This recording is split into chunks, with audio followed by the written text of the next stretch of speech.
Quelle appétence des investisseurs vis-à-vis de l'ISR et notamment de l'investissement climat? C'est le sujet qui va nous animer à présent à l'occasion de la sortie du 6e baromètre CPR-AM sur les épargnants et l'investissement climat. Pour en parler, nous avons le plaisir de recevoir sur le plateau de Smart Patrimoine Arnaud Faller. Bonjour Arnaud Faller. Bonjour Nicolas. Vous êtes directeur général délégué et directeur des investissements de CPR Asset Management et on va commenter ensemble. Vous allez nous expliquer ce que vous avez constaté à l'occasion de ce 6e baromètre. Première question.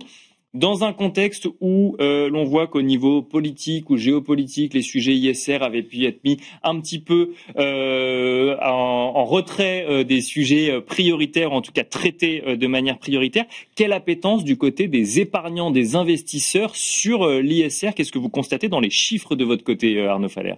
Donc on a fait effectivement une enquête auprès des épargnants eux-mêmes, pas tous les Français, les épargnants. Bien sûr. Donc 1006 épargnants, avec évidemment la méthode des quotas, comme on dit.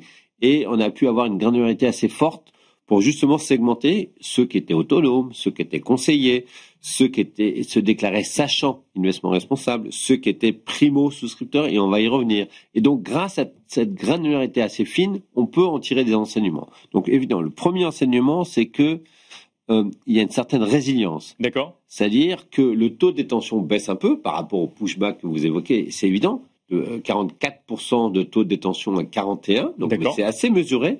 Et on voit qu'il y a l'émergence de primo-souscripteurs qui, eux, montent. C'est-à-dire qu'il y a plus de gens qui viennent pour la première fois dans les thématiques climat. D'accord, encore à l'heure actuelle. Exactement. C'est pour ça qu'on parle de résilience, c'est-à-dire effectivement, il y a des vents contraires, mais il y a une résilience qu'il faut noter. Et ça, vous l'expliquez comment que effectivement, un, c'est résilient, et deux, il y a toujours des nouveaux investisseurs qui arrivent sur cette thématique, alors même, moi je parle du contexte Oui. géopolitique, médiatique ou autre sur le sujet, qui n'est pas forcément en lien avec les conseils que peuvent recevoir les épargnants, les décisions d'investissement, mais comment on explique que ça continue à progresser et que ça reste solide dans le contexte actuel? Alors justement, comme on a pu avoir la granularité que j'évoquais tout à l'heure, on peut regarder l'ADN des primo-souscripteurs. Oui. Alors, on a par exemple la moyenne d'âge. En fait, ils ont 43 ans en moyenne. D'accord. Les épargnants français, c'est 50 ans. Donc, ils sont un peu plus jeunes, mais pas non plus très jeunes. C'est pas la version des 25-30 ans. Donc, 43 ans, c'est des gens qui se déclarent largement sachant investissement responsable. D'accord. C'est des gens qui, très souvent, sont conseillés et c'est des gens qui ont des enfants au foyer.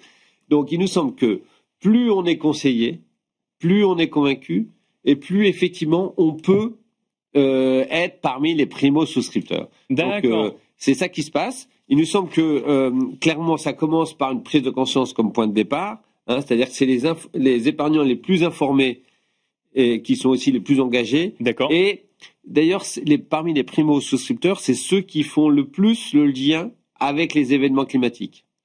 À 85%, les primo-souscripteurs disent oui, je fais un lien entre ma décision d'épargne et les événements climatiques qu'ils rencontrent. On a vu en France, que ce soit les incendies dans la Gironde il y a 2 ans, dans l'Aude, et ainsi de suite, et les inondations en Espagne, etc. Donc il y a une prise de conscience de cette nécessité d'agir qui se traduit dans leurs décisions financières. Exactement. D'accord.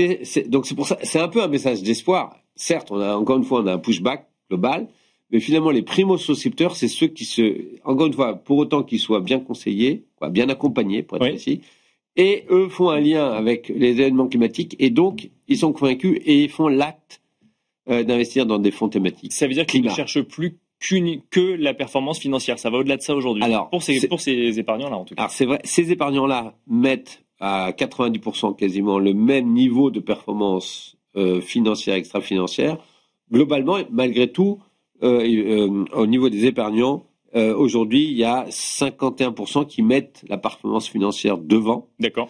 Mais c'est pas forcément au détriment uniquement de la partie extra-financière. Ça veut pas dire qu'on met n'importe quoi derrière. Mais... Exactement. D'accord. C'est en fait, on a fait l'étude depuis 6 ans et c'est ceux qui ne mettaient en avant que la partie extra-financière qui voient leur part complètement baisser. D'accord. La plupart veulent un équilibre, ne veulent pas choisir entre performance financière et extra-financière. Mais c'est vrai qu'avec le temps, mais c'est lié au pushback qu'on évoque, les gens qui ne veulent que la performance extra-financière sont devenus très très marginaux.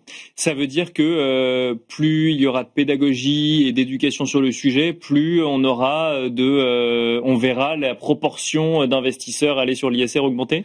Alors au passage, cette fois-ci, on a centré vraiment sur le climat parce que le climat domine ultra-sérieusement dans le monde ISR. À 90%, les gens nous disent c'est le thématique du climat qu'on veut. C'est pour ça qu'on a focalisé aussi, cette fois-ci, notre baromètre sur le climat. Alors effectivement, le premier frein, mentionné par au moins 50% en numéro 1 comme frein, c'est le manque de connaissances. D'accord. Et donc, d'où le fait qu'on a encore un travail à faire de pédagogie. Comment on fait pour que on accompagne les épargnants, et on voit que plus on accompagne, plus ils sont convaincus. Et d'ailleurs, au passage, chez les autonomes, il y a encore 35% d'autonomes dans notre panel, c'est ceux qui sont le moins convaincus. Donc on voit bien que l'enjeu est vraiment là, c'est accompagner via la pédagogie, le conseil, plus ils sont conseillés, plus ils y vont, et donc on a un rôle, donc l'ensemble des conseillers de patrimoine, que ce soit conseiller bancaire ou conseiller de patrimoine, ont évidemment un rôle très important. Une question sur ces épargnants particuliers avant de donner la parole aux banquiers privés, parce que vous êtes allé aussi interviewer des banquiers privés, mais ces épargnants particuliers, quand on dit qu'ils investissent effectivement avec un biais climat, ça veut dire que c'est quoi leur comportement d'investissement? On est sur de l'exclusion ou on est sur de la recherche d'investissement spécifique en lien avec cette création de l'économie de demain, par exemple? Alors, ils réclament des critères clairs, c'est normal. Le manque de connaissances, ça vient aussi, il faut qu'on soit très pédagogue et très transparent. Donc, les épargnants, dans l'ensemble, demandent des critères très clairs et des exclusions, notamment le fossile. D'accord. Pour être très très clair, est-ce que oui ou non, il y a des choses qui sont anti-climat, si on peut dire. Donc, les exclusions fossiles, oui, ils le réclament. Ils veulent de manière générale, une meilleure lisibilité des fonds. Et donc, et d'ailleurs, au passage, sur le label, ils disent oui. Label ISR? Le label ISR, oui, mais pas forcément suffisant. C'est-à-dire que je veux comprendre vraiment ce qu'il y a dans le portefeuille. Alors même qu'il a été revu. Il a été revu. Ce qui se passe, c'est que là encore, c'est peut-être un manque comme on a dit tout à l'heure, le premier frein, c'est le manque de connaissances. Il faut pouvoir dérouler, bien sûr, petit à petit l'ensemble. Et je reviens sur aussi l'autre frein. C'est le manque de concret, c'est-à-dire que les gens, si on les interroge sur les types d'activités qu'ils voudraient voir en portefeuille, de manière assez classique, ils demandent des activités vertes, d'accord, que ça soit de manière générale, la gestion de l'eau, la biodiversité, etc. Et ça combine à la fois le monde action cotée que le monde non coté, parce que les infrastructures, évidemment, c'est plus facile à faire dans le monde non coté. Mais on voit cette demande croître parce que, évidemment, ça parle encore plus à l'investisseur. Si on regarde maintenant ce qu'en pensent les banquiers privés dans cette 6e édition, vous avez donné la parole aux banquiers privés justement sur cette appétence des investisseurs vis-à-vis du climat, sur la manière dont il ou elle, et plutôt elle, puisqu'en l'occurrence c'est deux banquières privées que vous avez interviewées, la manière dont elles accompagnent aussi leurs clients. Qu'est-ce qu'on retient des messages? Oui, donc on est très content. Donc on a pu interroger Sandrine Genet, qui est associée et fondatrice de Groupe Allen, et Karine Perrotin, qui est présidente fondatrice Opéra Bureau de Famille.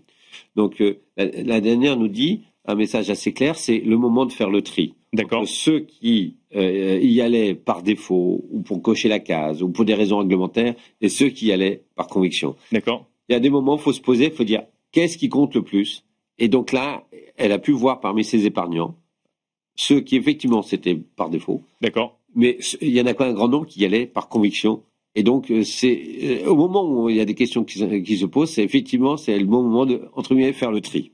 Et toutes les process qui sont pas forcément très clairs, etc., elle les exclut. Les process de gestion qui sont très clairs, robustes, au contraire, trouvent vraiment grâce à ses yeux. D'accord, donc elle clarifie côté épargnant dans un premier temps en disant est-ce que vous voulez vraiment? Et si vous voulez vraiment, on va aller que sur ceux dont la gestion est suffisamment claire pour que ça corresponde à vos valeurs. Si exactement. D'accord. Donc à un moment, faire le tri de part et d'autre. Ok.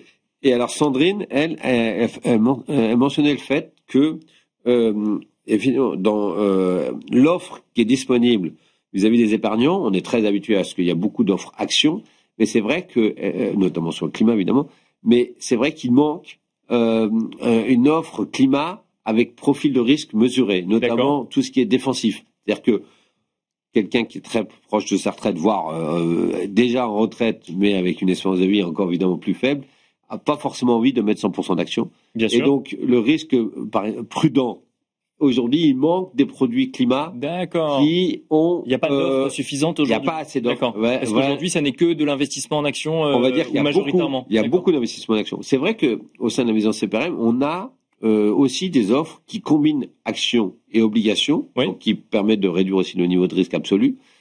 Et donc avec un profil un peu équilibre. On en a d'ailleurs aussi bien en fonds ouverts qu'en fonds dédiés à des réseaux. On a gagné des appels d'offres là-dessus. Et c'est vrai, par contre, on se pose la question pour savoir sur un fonds, un profil encore plus défensif, parce que ça remonte du terrain et il y a besoin d'épargnants qui ont ce profil plus défensif, mais qui n'ont pas d'offre climat correspondante. Exactement, c'est le message qu'elle nous a fait passer. Voilà. Justement, ce marché action de l'ISR ou du climat, comment est-ce que vous l'analysez en cette fin d'année 2025, Arnaud Faller? Alors c'est vrai qu'il faut se rappeler que le marché action climat, et il y a eu tout un focus au moment du Covid sur les valeurs solutions climat qui avaient rencontré un certain nombre de succès. Il y avait des performances 2019 et début 2020 qui étaient stratosphériques. Après, par contre, malheureusement, les valeurs solutions climat, solaire, éolien, etc., ont marqué le pas très nettement. 21, 22, 23 et même un peu 24. Il semble qu'aujourd'hui, ça en soit derrière nous. 25, c'est l'année du rebond pour toutes ces valeurs solutions. Une grande part de ces valeurs solutions. Pourquoi? Parce que c'est pas parce que l'administration américaine s'est révélée bien plus favorable aux mesures contre le réchauffement climatique, mais toute la thématique de l'intelligence artificielle demande énormément d'énergie. D'accord. Et donc ça porte pour les data centers. Toute la partie électrification de l'ensemble de cette chaîne. En fait, les grosses boîtes de semi-conducteurs qui veulent créer des data centers parlent maintenant en gigawatts systématiquement. C'est pas simplement en dollars, c'est en gigawatts. Donc d'ailleurs, au cours des derniers mois, il y a un accroissement de demande de gigawatts, presque vingtaine de gigawatts. C'est beaucoup, 20 gigawatts. Il faut se rappeler, une centrale nucléaire, c'est entre 1 et 2 gigawatts. On met un certain temps pour la créer. Donc ça donne un peu voilà. Et donc la demande en énergie pour l'IA va exploser. Donc la question, maintenant c'est pour ça que l'ensemble de la chaîne l'électrification, le nucléaire, les batteries, les piles à combustible trouvent maintenant un grand public. Elles sont portées par la technologie. Elles sont portées. Donc dans les portefeuilles climat au sein de la maison, on apprécie, on regarde systématiquement. Pour autant, la valorisation, même si on anticipe à horizon non pas 1 an mais 5 ans. Il faut que la valorisation reste sage parce qu'on faisait partie de ceux qui n'aimaient pas d'acheter des valeurs à PE 50 il y a 5 ans. On ne veut pas non plus acheter avec des valorisations démesurées. Mais là, il y a une tendance de fond qui fait que l'électrification s'installe bien dans l'industrie. Merci beaucoup Arnaud Faller de nous avoir accompagnés dans Smart Patrimoine. Je rappelle que vous êtes directeur général délégué et directeur des investissements de CPR Asset Management. Merci beaucoup. Merci Nicolas. Et quant à nous, on se retrouve tout de suite dans l'œil de l'expert.